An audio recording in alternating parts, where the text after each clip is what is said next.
Alexandre de Moraes, do Supremo Tribunal Federal, revogou a decisão que censurava reportagens dos sites da revista Cruzoé e do Antagonista. As reportagens tratavam da delação de Marcelo Odebrecht, na qual cita o presidente da Corte, Dias Toffoli. No documento não há referências a pagamentos ilegais. A decisão saiu no fim da tarde, após críticas públicas de juristas, procuradores e até de ministros do Supremo Tribunal Federal, que se manifestaram contra a censura. Na decisão, o ministro Alexandre de Moraes relembrou os motivos que o levaram a retirar do ar a reportagem dos sites da revista Cruzoé e O Antagonista, e rebateu as reações contra a sua decisão. Repudia-se, portanto, as infundadas alegações de que se pretende restringir a liberdade de expressão e o sagrado direito de crítica, essencial à democracia e ao fortalecimento institucional brasileiro, pois a liberdade de discussão, a ampla participação política e o princípio democrático estão interligados com a liberdade de expressão, em seu sentido amplo, abrangendo as liberdades de comunicação e imprensa, sendo de absoluta e imprescindível importância a integral proteção à ampla possibilidade de realização de críticas contra ocupantes de cargos e funções públicas. O ministro destacou que trata-se do consagrado binômio liberdade e responsabilidade, jamais permitindo-se a existência de mecanismos de censura prévia, e que nosso texto constitucional consagra, portanto, a plena liberdade de expressão sem censura prévia e com possibilidade de responsabilização posterior.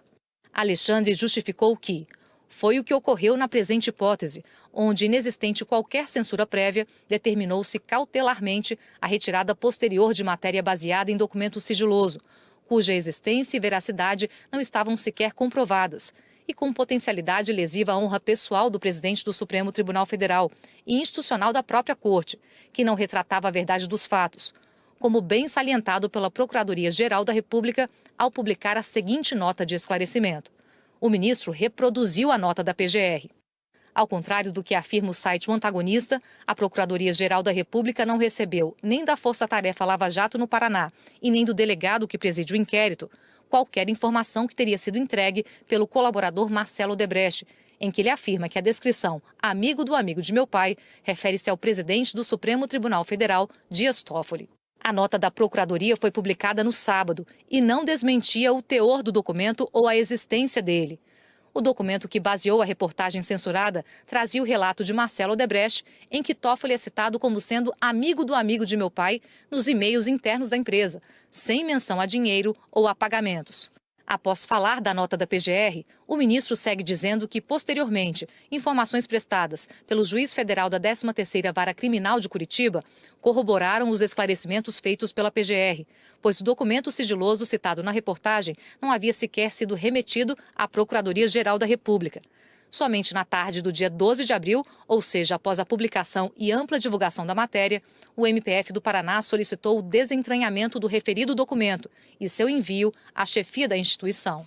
O juiz Luiz Antônio Bonar retirou do processo o documento, por entender que não tinha relação com a investigação em curso sobre irregularidades na construção da usina de Belo Monte, no Pará, e que deveria ser enviado à PGR. O ministro Alexandre de Moraes disse que solicitou o documento que embasou a reportagem e que só hoje ele chegou ao gabinete. O ministro afirmou que agora ficou comprovado que se trata de uma documentação legítima, o que derruba a necessidade de manter a reportagem fora do ar. Na decisão de hoje, ele afirmou: comprovou-se que o documento sigiloso citado na matéria realmente existe, apesar de não corresponder à verdade o fato que teria sido enviado anteriormente à PGR para investigação. Na matéria jornalística, ou seus autores anteciparam o que seria feito pelo MPF do Paraná em verdadeiro exercício de futurologia, ou induziram a conduta posterior do parquê. Tudo, porém, em relação a um documento sigiloso, somente acessível às partes do processo, que acabou sendo irregularmente divulgado e merecerá a regular investigação dessa ilicitude.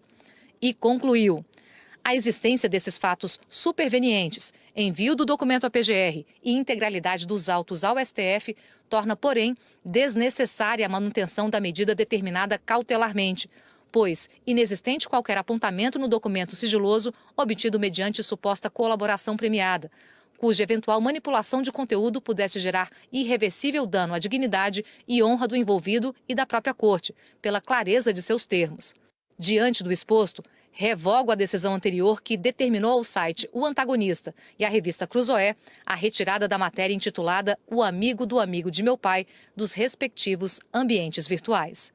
Na decisão de hoje, o ministro Alexandre de Moraes também citou que o inquérito sobre ofensas a ministros também apura vazamento de informações e documentos sigilosos, com o intuito de atribuir ou insinuar a prática de atos ilícitos por membros da Suprema Corte, por parte daqueles que têm o dever legal de preservar o sigilo.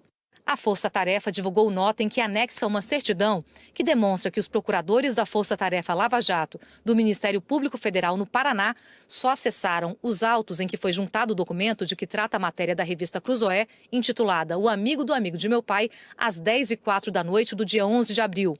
Portanto, após a publicação da notícia sobre o assunto no site da revista e no site O Antagonista. A referida matéria estava disponível pelo menos desde as 8h01 do dia 11 de abril. Eles dizem que a tentativa leviana de vincular o vazamento a procuradores da Força Tarefa é apenas mais um esforço para atacar a credibilidade da Força Tarefa e da operação, assim como de desviar o foco do conteúdo dos fatos noticiados. Na edição de hoje do jornal Valor Econômico, o ministro Dias Toffoli justificou a derrubada dos sites.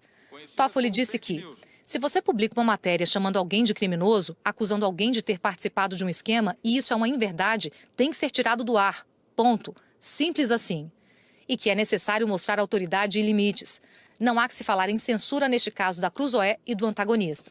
Ontem à noite, em um evento na Congregação Israelita, em São Paulo, o presidente do Supremo, que determinou a abertura do inquérito, defendeu a liberdade de expressão.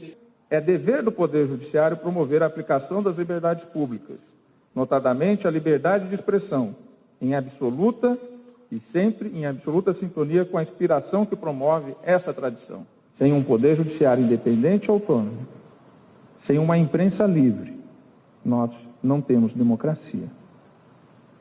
Mas tudo tem que ser dentro dos parâmetros da Constituição.